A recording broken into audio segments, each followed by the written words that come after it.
Okay, good morning class. Today we start the subject operating system and the topic, today's topic we continue from last class is inter-process communication.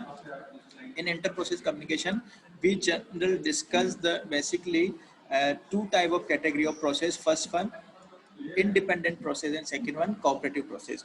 And inter-process communication always done by cooperative process. And then the models of inter-process communication, we divide the two models for this using shared memory and using message passing. Shared memory and message passing. In shared memory, two process use a common memory space. Okay, common memory space where they share the data. But in message passing, both process use a message or mailbox to send the message or receive a message. Okay, maybe this message your queue or this mailbox handled by the operating system kernel. Okay, and then we understand the basic and important problem of producer consumer problem, where producer produce the services and consumer consume these services. Okay, and also we find the solution of this producer consumer problem. We use the buffer, and we categorize the buffer into two types: unbounded buffer and bounded buffer. Unbounded means no practical limit, means maybe infinite size maybe, and bounded buffer have the fixed limit size. Okay, now, and this is the program for uh, buffer and producer consumer problem.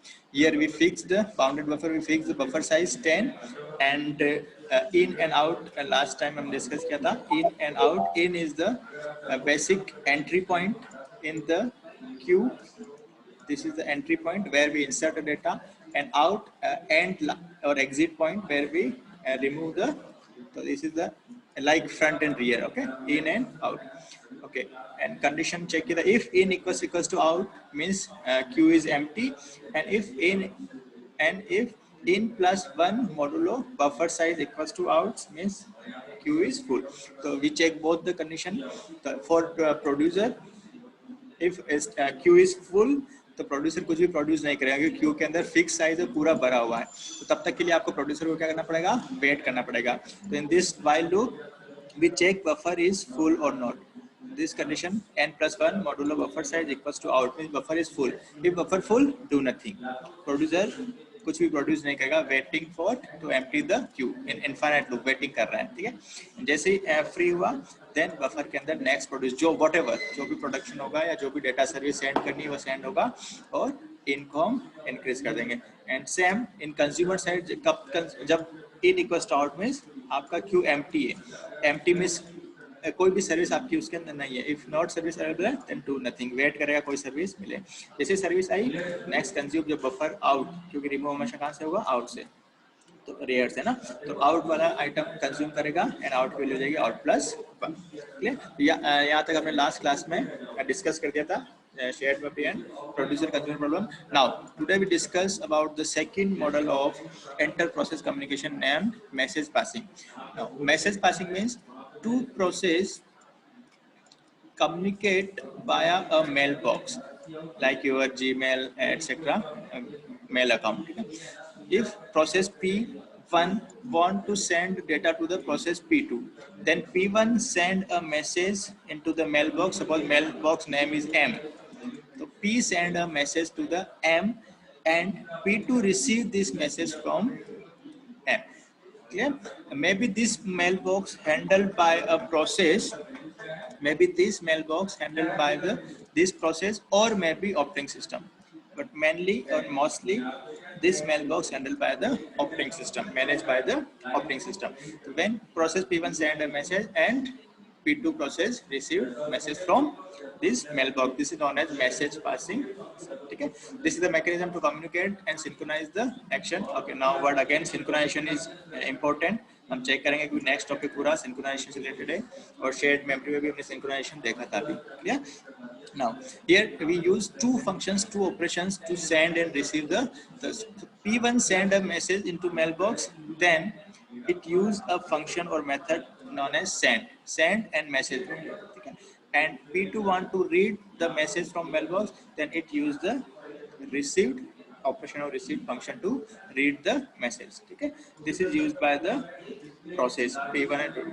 ठीक है, the syntax and the parameters are may be different for different program language, but this is general syntax for pseudocode we can say for operation send and receive. Send means we send process send the message, and receive means process read the message. ठीक है, the message size either fixed or variable.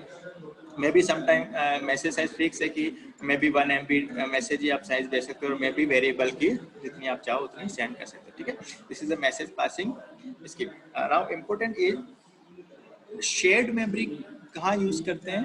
तो generally if we work on a single computer and in single computer both the process are stored and execute in the same computer. 1 भी यही है 2 भी यही है. ठीक है, सेम कंप्यूटर में क्या है, एक ही मेमोरी यूज करें तो both are using the shared memory. Oh ये स्माइल वाला बन गया कोई ना. ठीक है, this is the memory. One process 1 and 2 दोनों ही एक कॉमन मेमोरी को सिंगल कंप्यूटर में यूज कर सकते हो, where we use shared memory. But if both the process stored in the different computer, here is 1 and here 2. ठीक है, then what we do to share the data. तो first thing आपको पता, जब भी दो कंप्यूटर हम बात करते हैं तो कम्युनिकेशन मीन्स दोनों को नेटवर्क के थ्रू कनेक्ट होना, मीन्स वाया केबल और वायरलेस कनेक्ट होना जरूरी है. ये means a communication link between them. ठीक है, तो हमें एक कन्वर्सेशन लिंक तो एस्टेब्लिश करना ही है प्रोसेस 1 और प्रोसेस 2 के बीच. उसके बाद ही फिर मैसेज, जैसे हम चैट 1 और चैट बॉक्स 2 है ना, तो दोनों चैट कर रहे हैं, सेम कंसेप्ट है मैसेज पासिंग. आप मैसेज सेंड कर रहे हैं एंड वही चीज आप कर रहे हो. ओके, शुभम नरुका का क्वेश्चन है, sir is there are global variable in Java. Okay, Java आप लोगों ने पढ़ी है. ठीक है, ग्लोबल वेरिएबल सब जगह ही है ना, ग्लोबल नाम ही इसका है, बट किस तरह से आप उसको डिफाइन करोगे जस्ट चेक आउट. ठीक है, अभी हम डिस्कस नहीं करेंगे ग्लोबल वेरिएबल, बाद में लास्ट क्लास के एंड में डिस्कस करेंगे. ठीक है, ओके. तो कम्युनिकेशन लिंक हमको स्टेबलाइज करना है बिटवीन दिस टू कंप्यूटर्स. ठीक है, बिटवीन प्रोसेस 1 एंड प्रोसेस 2. तो क्वेश्चन आ रहा है, फर्स्ट क्वेश्चन इम्प्लीमेंटेशन इशू है, हाउ आर लिंक स्टेबलाइज. ठीक है, तो लिंक स्टेबलाइज बता दिया, मे बी ये आपने नेटवर्किंग पढ़ा हुआ है, मे बी ये केट केबल या OFC केबल व्हाटएवर जो भी केबल आप यूज करो, उन दोनों के थ्रू एक कम्युनिकेशन लिंक स्टेबलाइज होगा. ठीक है, अब इन मेन इंपॉर्टेंट चीज है दोनों को एसोसिएट करना. जो मैसेज सेंड हो रहा है आइडेंटिफाई कैसे करना है कि इस कंप्यूटर के अंदर तो मे बी प्रोसेस 1 2 3 भी हो सकते हैं, तो कौन से प्रोसेस के लिए इंपॉर्टेंट इसने मैसेज सेंड किया है. ठीक है, वो फाइंड आउट करना है. नेक्स्ट इंपॉर्टेंट चीज, जो कनेक्शन कर रहे हो ये बाई डायरेक्शनल है कि दोनों ही सेंड कर सके, दोनों ही रिसीव करे, या यूनी डायरेक्शनल है सिर्फ एक सेंड कर सके और एक सिर्फ रिसीव ही कर सके. ठीक है, तो ये सारे इश्यूज हमको ध्यान रखने पड़ते हैं, बट ये सारी चीजें होती हैं आपकी नेटवर्किंग से रिलेटेड. ठीक है, और also known as physical connection. ठीक है, तो OSI लेयर आपने बहुत सारी चीजें पढ़ी है कि कनेक्शंस कैसे स्टेबलाइज हो रहा है, तो हम इसकी सारी की चीज बात नहीं करेंगे, because this is known as a networking physical connections between two system. But in this operating system we use word logical link और logical connection between two computers. ठीक है, तो implementation of conversation may be shared memory, hardware और networking के through. ठीक है, जो इसमें हम डिस्कस नहीं कर रहे हैं. Now important we discuss with this logical first second and third important communications. First communication link is direct और indirect communication. Direct or indirect communication. Second one, synchronous and asynchronous communication, and last one is buffering. ठीक है, what is buffering, I think आप सबको पता है buffering. ठीक है, तो फर्स्ट देखो ये ध्यान समझ लेना, तीनों बिल्कुल इजी है. ठीक है, फर्स्ट वन डायरेक्ट और indirect communication. Direct communication means okay, suppose processor 1 store in this computer and process 2 in second computer and connected via. ठीक है, तो first direct communication.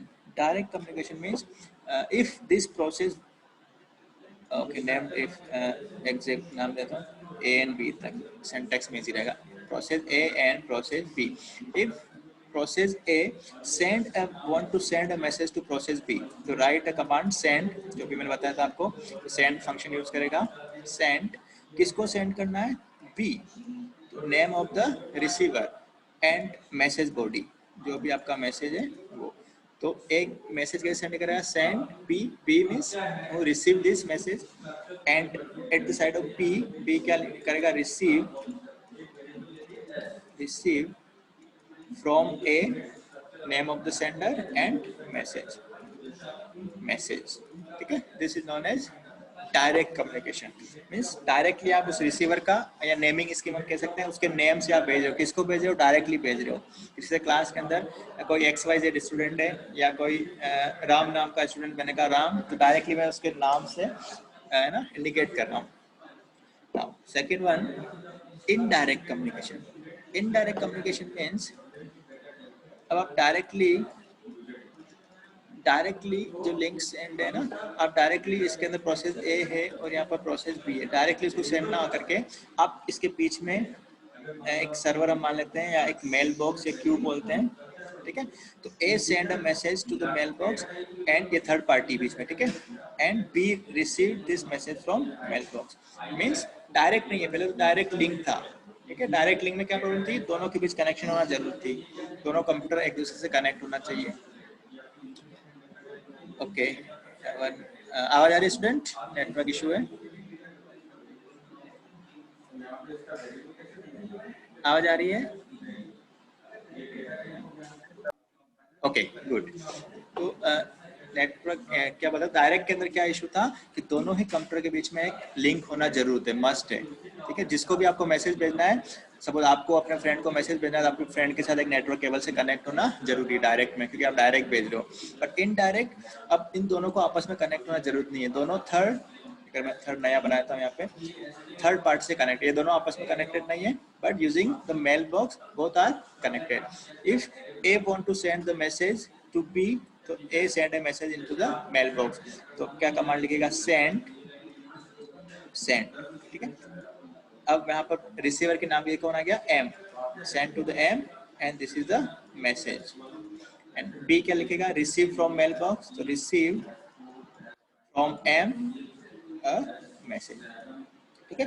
तो generally this is the direct and indirect, अभी detail में on करेंगे, but basic concept मैंने आपको दे दिया overview. Next one, synchronous and asynchronous. Synchronous means same, वापस यही एग्जांपल लेते हैं, both process A and process B, ठीक है, दोनों ही प्रोसेस हमको मैसेज सेंड करना है। Synchronous means when A send a message to B, at the same time B receive message and read the message, ठीक है। मींस दोनों में से कल हमने काफी डिस्कस किया था सिंक्रोनाइजेशन एग्जैक्टली क्या वर्ड है ना। सिंक्रोनाइजेशन दोनों सेम टाइम पे वो वर्क ना करें, है ना, और वर्क करें तो बेटर वे में हो। जब ये मैसेज सेंड कर रहा हो तब ये रिसीव कर ले, ऐसा नहीं कि ये मैसेज सेंड ही करते जा रहा है और यहाँ रिसीवर दे रहे हैं तो स्लो रिसीव कर रहा है, ठीक है। और एसिंक्रोनस जस्ट अपोजिट, मैसेज आपने सेंड करके, जैसे मैं अगर व्हाट्सएप पे कुछ मैसेज करूं कि कल तक ये असाइनमेंट कर लेना, तो मेरी तरफ से क्या हुआ, मैंने मैसेज सेंड, आपने कोई ना तो कोई ओके किया ना यस सर या सर कंप्लीट कर लेंगे, कोई रिप्लाई नहीं आया, ठीक है। तो मैंने क्या किया, एसिंक्रोनस में आपको मैसेज तो भेज दिया, अब आपने उसको रीड किया या ना किया कोई जरूरत नहीं है ना, अब पता नहीं उसका रीड हुआ नहीं, मेरी तरफ से मैं अपने मैसेज भेजे जा रहा हूँ, मैं अपनी पीपीटी भेज रहा हूँ, मैं नोट सेंड कर रहा हूँ, ठीक है। बट आपको उसको रिसीव कर रहे हो, आपके तक नेटवर्क इशू या प्रॉब्लम है ना, तो वो एसिंक्रोनस मैनर में, ठीक है। या मैं फर्स्ट आपको एक मैसेज सेंड करूं, फिर आपका उधर से आ जाए ओके, जो हैंड चेकिंग आपने कंसेप्ट पढ़ा है, ठीक है, तो हम भैया उसकी बात कर रहे हैं। तो ये तो इम्पोर्टेंट टॉपिक है, ये अब रिमेनिंग टॉपिक जितने बचे हैं सारे सिंक्रोनाइजेशन कैसे अचीव करना है वो पढ़ेंगे। And then next one we use the buffer. Buffer already हमने कवर कर लिया है, तो वापस से इस टॉपिक में आ गया। तो मैसेज पासिंग फर्स्ट अगर हम सिंपल सी बात करें तो क्या है, send and receive message using a communication link, ठीक है। तो फर्स्ट हम चलेंगे डायरेक्ट कम्युनिकेशन, डायरेक्ट कम्युनिकेशन, ठीक है। तो ये मैसेज मैंने अभी आपको दोनों बताई दिए किस तरह से मैसेज होंगे। तो डायरेक्ट मैसेज के अंदर क्या हो रहा है, कम्युनिकेशन में क्या हो रहा है, प्रोसेस जो नेम यहाँ पे दे रखा है पी, ठीक है, हमने ए और बी लिया था तो कंफ्यूज मत होना। सेंड पी अ मैसेज, ठीक है, send a message to process P, ये पी के पास भेज रहा है, यहाँ हमने लिखा था उस टाइम पी, ठीक है, जिसको भेजना है नेम ऑफ द रिसीवर, ठीक है। एंड रिसीव किससे, sender name of the sender, जो क्यू ने सेंड किया है वहां से आपको मैसेज रिसीव करना है, ठीक है। तो अब प्रॉब्लम क्या क्या प्रॉपर्टीज थी मैंने अभी बता दिया था, जो कनेक्शन है वो तो ऑटोमेटिक आपका नेटवर्क कनेक्शन हो रहा है, बट इंपॉर्टेंट चीज जो बताई थी, a link is associated with exactly one pair of communicating process, means दोनों ही कंप्यूटर के बीच में आपको एक कनेक्शन रिक्वायरमेंट है, ठीक है। और ये यहाँ पे प्रॉब्लम, एग्जैक्टली वन पेयर तो होना ही चाहिए, वन लिंक तो यहाँ पर एग्जैक्टली होना ही चाहिए, ठीक है। और मे बी यूनिडायरेक्शनल भी हो सकता है ना, कि आप सिर्फ सेंड ही कर सको, या बाय डायरेक्शन होता है, जनरली ये रेफर करते हैं बाय डायरेक्शन कनेक्शन ही होते हैं, सारे जो नेटवर्किंग होती है वो बाय डायरेक्शनली होती है, ठीक है। लिखा है यूजुअली बाय डायरेक्शन, मतलब याद रखो बाई डायरेक्शनल कनेक्शन ही होता है, और मे भी हो भी सकता है आप करना चाहिए डायरेक्शन, इट इज पॉसिबल, ठीक है। नाउ तो this is the direct communication, but indirect communication ये भी मैंने आपको बता दिया। यहाँ पर क्या होगा आपका, दोनों ही एक मेल बॉक्स को मैसेज सेंड करेंगे, ठीक है। ए क्या है आपका मेल बॉक्स, ए प्रोसेस का नाम नहीं है। आप प्रोसेस P1 को भी मैसेज सेंड करना है तो मेल बॉक्स में जाएगा, रिसीव करना है तो भी मेल बॉक्स में जाएगा। लेकिन अब प्रॉब्लम है, सपोज एक मेल बॉक्स से सपोज 3 प्रोसेस, या अगर कंप्यूटर की बात करूँ ये तीनों कनेक्ट है, ठीक है। तो कौन उसको कैसे रीड कर रहा है, उसने सपोज ये 1, 2 और 3 है, ठीक है। 1 ने मैसेज सेंड किया, 2 को रिसीव होना है, ठीक है। तो 3 भी इससे कनेक्टेड है तो मैं भी ये कनेक्शन कर सकता है, ठीक है। तो जनरली यहाँ क्या हम सिक्योरिटी असाइन करेंगे कि 1 इसके साथ नेमिंग करेंगे, हम सिर्फ में मैसेज 2 की ही रीड कर सकेगा, ठीक है। या जो भी रीड कर रहा है उसका एक एक्नॉलेजमेंट जाएगा कि कौन से प्रोसेस ने इसको रीड किया, ठीक है। तो यहाँ पे सिंपल इसकी प्रॉपर्टी देखते हैं इनडायरेक्ट की, link stabilize only if process share a common mail box. उस मेल बॉक्स के साथ ही लिंक कनेक्शन होगा, एक दूसरे से कनेक्टेड होना जरूरी नहीं है, ठीक है। अ लिंक में भी एसोसिएट विद मैनी प्रोसेस, एक मेल बॉक्स से बहुत सारे कनेक्टेड है, अभी हमने डायग्राम में देखा, ठीक है। ईच पेयर ऑफ प्रोसेस में शेयर अ सेवरल कम्युनिकेशन लिंक, बिल्कुल अलग अलग, एक मेल बॉक्स यहाँ, एक मेल बॉक्स यहाँ, एक सेम कंप्यूटर दोनों मेल बॉक्स से भी कनेक्टेड है, और may be unidirectional bidirectional होता है, ठीक है। Generally we consider bidirectional. तो I think indirect communication clear, any doubt, ठीक है। अब प्रॉब्लम्स जो मैंने अभी कंसीडर की थी कि क्या क्या प्रॉब्लम है, फर्स्ट कि आपको सिर्फ 2 प्रोसेस से कनेक्ट, जैसे अभी मैंने डायग्राम बनाया था फर्स्ट, सेकंड और थर्ड। फर्स्ट सिर्फ सेकंड को मैसेज सेंड करना चाहता है, बट उस टाइम अगर थर्ड ने रीड किया तो क्या होगा, तो ये लाइन आप पढ़ लो, इसको रीड करो, वही answer same. Allow the system to select arbitrary the receiver and sender is notify who the receiver, तो किसने रीड किया है तो नोटिफिकेशन जाएगा, या सिर्फ उसी को अलो करे जिसको रीड करना है, ठीक है। लाइक योर मेल बॉक्स, आप जीमेल का अकाउंट में पासवर्ड और यूजर नेम पासवर्ड होता है, सेम थिंग, वो पासवर्ड लॉग इन करेगा तो उसी को मैसेज मिलेगा। तो this is a simple thing, direct and indirect communication, ठीक है। Now second one, synchronous and asynchronous communication, ठीक है। synchronous and asynchronous communication।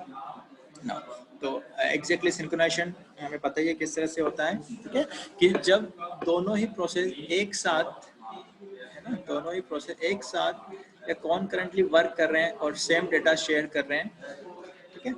तो उस टाइम कुछ प्रॉब्लम आती है, अभी हम प्रॉब्लम भी पढ़ेंगे, काफी अच्छी प्रॉब्लम है और इम्पोर्टेंट प्रॉब्लम है, ठीक है। और अभी से भी याद रखो, कुछ प्रॉब्लम अगर होती है, उस प्रॉब्लम ना हो उसके लिए हमको क्या करना है कि both process work in synchronize manner, ठीक है। तो सिंक्रोनाइजेशन कब होगा, ये पार्ट है सिंपल, सिर्फ जस्ट अभी समझ आया, कंफ्यूज मत होना ज्यादा, ठीक है।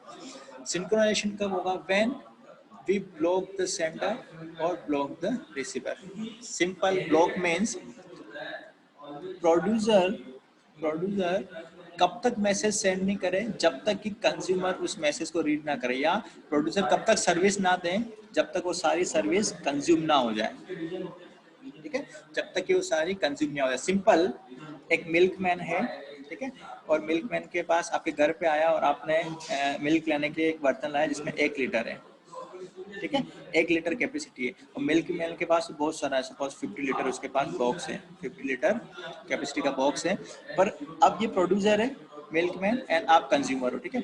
इसके पास तो बहुत सारा, वो तो दिए जा रहा है आपके इसमें, लेकिन आप धीरे धीरे कंज्यूम करो, धीरे धीरे दूध पी रहे हो, इसमें स्ट्रॉ लगी हुई है, आप पी रहे हो। तो क्या अगर प्रोड्यूसर दिया जाएगा, वो आपको अंदर दूध डालते जाएगा और आप, तो जो आपकी कैपेसिटी वो स्लो है तो सारा करप्ट हो जाएगा, डेटा जो है मीन्स दूध आपका सारा बिखर जाएगा। तो यहाँ हम सॉल्यूशन क्या लगा सकते हैं, क्योंकि आप दोनों में सिंक्रोनाइजेशन नहीं है। सिंक्रोनाइजेशन मतलब क्या होगा कि आप पहले पूरा खत्म कर दें फिर वो नया दूध आपको दे, ठीक है। तो अगर ऐसा हुआ तो सिंक्रोनाइजेशन होगा। ऐसा कैसे कर सकते हैं, using this blocking scheme. Blocking means कि मिल्क मैन जो प्रोड्यूसर है वो ब्लॉक हो जाएगा until you consume this milk, जब तक कि आप सारा दूध खत्म ना करो, पी ना जाओ, व्हाटएवर, ये बर्तन खाली ना हो, तब तक ये क्या हो जाएगा, ब्लॉक हो जाएगा, ठीक है। और सपोज अब प्रोड्यूसर ने आपको कुछ नहीं दिया, उसका पूरा बर्तन खाली हो गया, प्रोड्यूसर के पास कुछ नहीं है और खाली बर्तन लेके आप खड़े हो, तो उस टाइम आप लोग, आप ऐसे नहीं खाली बर्तन से ही पी रहे हो दूध, है ना, आप उस टाइम ब्लॉक हो जाओ। तो सिंपल थिंग, प्रोड्यूसर ब्लॉक कब होगा, जब आपका बफर है वो फुल हो जाएगा, और कंज्यूमर ब्लॉक कब होगा, जब वो बफर एम्प्टी होगा, ठीक है। तो blocking sender the sender is block until the message is received. आपने जो मैसेज सेंड किया जब तक वो रिसीव नहीं हो जाए तब तक सेंडर को ब्लॉक करना है, और रिसीवर सेम थिंग, जब तक कि कोई मैसेज आए नहीं तब तक वो उसको रीड ना करे। सिंपल थिंग है, जब कुछ आए नहीं तो रीड क्या करेगा, बट जनरली जब कुछ भी नहीं है तो हमने अगर रीड कमांड लगाएंगे तो वो जनरली नल मैसेज रीड करेगा, ठीक है। Like in non blocking means asynchronous, इसका जस्ट अपोजिट, किसी को ब्लॉक नहीं किया। सेंडर सेंड द मिल्कमैन, के आपको दूध दिया जा रहा है ना, sender send the message and continue same thing, and non blocking receiver, receiver अगर भरा हुआ तो मैसेज रीड करेगा, अदरवाइज नल मैसेज को भी रीड करेगा। आप खाली बर्तन से भी दूध पीते जाओगे, मतलब हवा खा रहे हो सिंपली, ठीक है। ओके, तो एनी डाउट हियर, क्योंकि मोस्ट इंपोर्टेंट है सिंक्रोनाइजेशन, और ये वाला जो ब्लॉकिंग जो स्कीम है यही हम यूज करेंगे, प्रोड्यूसर को ब्लॉक करना, कंज्यूमर को ब्लॉक करना। Any doubt students? No sir. Okay, Sonal, Tarun, doubt तो पूछ लो, ठीक है ना। बट जब हम ब्लॉक करते हैं किसी को तो बहुत सारी प्रॉब्लम्स आती है, बहुत सारी प्रॉब्लम्स आएगी हमारे पास, ठीक है। तो प्रॉब्लम्स क्या है हम बात करेंगे, ठीक है। यहाँ पर एक लिखा है, if both sender and receiver are blocking we have rendezvous, ठीक है। मीन्स इस प्रॉब्लम पर डिस्कस करेंगे नेक्स्ट में, ठीक है। बट अब याद रखना एक कुछ प्रॉब्लम आती है, ठीक है, हम प्रॉब्लम का सॉल्यूशन कैसे करेंगे। नाउ जो सिंक्रोनाइजेशन प्रॉब्लम है, सिंपल उसका सॉल्यूशन हम बना सकते हैं कि अगर मैसेज, ये प्रोड्यूसर का मैसेज जो हमने लास्ट टाइम पढ़ा था, और ये है आपका कंज्यूमर का कोड, ठीक है। प्रोड्यूसर क्या कर रहा है, जस्ट प्रोड्यूस कर रहा है, ठीक है। तो एक प्रोड्यूसर की एक मैसेज रिसीव करेगा, मतलब ये सपोज ये मिल्कमैन है और ये आप हो, ठीक है। तो आपका एक मैसेज आएगा मिल्कमैन को, यस मेरा जो बर्तन है वो खाली हो गया, आप प्रोड्यूस करो, मुझे नया मिल्क दो, ठीक है। तो अगर आपका मैसेज रिसीव किया मिल्कमैन ने, नेक्स्ट प्रोड्यूस, यस अब आप दूध दे दो उसमें, ठीक है। तो produce an item in the next produce, जैसे नेक्स्ट प्रोड्यूस अगर रिसीव हुआ तो वो अपना नेक्स्ट प्रोड्यूशन देगा, वो आपको मिल्क देगा। सिमिलरली आपके पास मैसेज आएगा, है ना, कि कंज्यूम करो इसको, है ना, मैंने डेटा सेंड किया है, प्लीज कंज्यूम इट। तो आप मैसेज को रिसीव करोगे, नेक्स्ट कंज्यूम, उसके बाद आप उस आइटम को कंज्यूम करेगा। तो सिंपल थिंग है, कोई भी रॉकेट साइंस नहीं है यहाँ पर। ओके, तो भी हमने दोनों मेथड्स पढ़ लिए यहाँ पे, direct and indirect communication, synchronous and asynchronous. Now next one is buffering, automatic and explicit buffering. Buffering sampling, एक बफर हम यूज करेंगे दोनों के बीच में, ठीक है। अब यहाँ पर हम सिर्फ ऑटोमेटिक और उसकी कैपेसिटी की बात करें, बफर को हमने डिस्कस कर लिया ऑलरेडी। नाउ तो बफर को इम्प्लीमेंट कैसे कर सकते हैं, मे बी जीरो कैपेसिटी। अब जीरो कैपेसिटी मतलब no buffer, simply zero capacity में नो बफर मीन्स जब प्रोड्यूसर आपको मैसेज सेंड करा तभी आपको रीड करना है। मीन्स जो मिल्कमैन है सिंपली यहाँ पे जब आपको दूध दे रहा है, दूसरे में आपके पास कोई बर्तन नहीं है, बफर नहीं है जिसमें आप स्टोर कर दो, तो आपको डायरेक्ट पीना ही है ना, जीरो कैपेसिटी, आपके पास कोई बर्तन नहीं है, डायरेक्ट आपके मुंह में ही उड़े लगा सारा दूध, अब आपको उस टाइम पीना है, ठीक है। प्रॉब्लम आपको बताइए क्या प्रॉब्लम आएगी, ठीक है, हमने डिस्कस किया अभी। Bounded capacity, bounded capacity means we have a buffer with limited size, मतलब अभी मैंने बताया था कि आपके पास जो बर्तन है वो 1 लीटर या 2 लीटर का रखा है ना। तो बाउंडेड, और इसी पे हम वर्क करेंगे। बाउंडेड कैपेसिटी में प्रॉब्लम आती है हमको सिंक्रोनाइजेशन फॉलो करना है। अनबाउंडेड के अंदर कोई इशू नहीं है, आपके पास बहुत बड़ा है, जितना मिल्क आना आए आप आराम से पीते रहो, ठीक है। तो infinite length, sender never wait, किसी को भी वेट नहीं करना। रिसीवर मस्ट वेट, रिसीवर को वेट करना अगर सेंडर ने कोई मैसेज सेंड नहीं किया, बट सेंडर कभी वेट नहीं करेगा, ठीक है। और बाउंडेड के अंदर sender must wait if link is full, ठीक है। तो आई थिंक कोई डाउट नहीं होना चाहिए तीनों कम्युनिकेशन लिंक में। एनी डाउट, ठीक है। थोड़ा सा भी अगर कुछ डाउट हो पूछ लेना, क्योंकि जनरल डिस्कशन है और ये तो हमारे मतलब रियल लाइफ से अगर हम कंपेयर करके बता रहा हूँ तो इजीली आपको समझ आ रहा होगा, ठीक है। नाउ तो we complete the inter process communication, इसमें इंपॉर्टेंट आपको 2 पार्ट याद रखना है, message passing and shared memory, and then shared memory के अंदर producer consumer problem, and message passing के अंदर तीनों link, direct indirect link, synchronous asynchronous and buffering. Easy, I think easy चीज है, हमने 2 क्लास में इसको कवर कर लिया है। नाउ जो अब सिंक्रोनाइजेशन की बात करते हैं, जो नेक्स्ट ये सिलेबस के टॉपिक हैं, all are under the name synchronization, called process synchronization, very important this terminology, process synchronization, ठीक है। तो सिंक्रोनाइजेशन आई थिंक अभी भी किसी को डाउट है तो वो मुझे पूछ सकता है व्हाट इज सिंक्रोनाइजेशन एग्जैक्टली, हम क्यों सिंक्रोनाइजेशन कर रहे हैं। तो नहीं समझ आया तो दूध वाला एग्जांपल याद रखो, है ना, कि दूध वाला दूध दिया जा रहा है और आपके बर्तन में स्पेस नहीं है ना, तो आपको उसको दूध वाले को ब्लॉक करना पड़ेगा, तू रुक जा थोड़ी देर जब तक मैं इसको कंज्यूम ना करूं, ठीक है। एंड अभी और भी अच्छी अच्छी प्रॉब्लम्स हम पढ़ेंगे, रेस कंडीशन, है ना, क्रिटिकल सेक्शन प्रॉब्लम, तो उन सबसे टेक्निकली भी समझ आ जाएगा एक्जैक्टली सिंक्रोनाइजेशन क्यों रिक्वायर्ड है। तो start करें next. So remaining part, process synchronization, we cover in the next class. Okay, thank you so much. Thank you, class.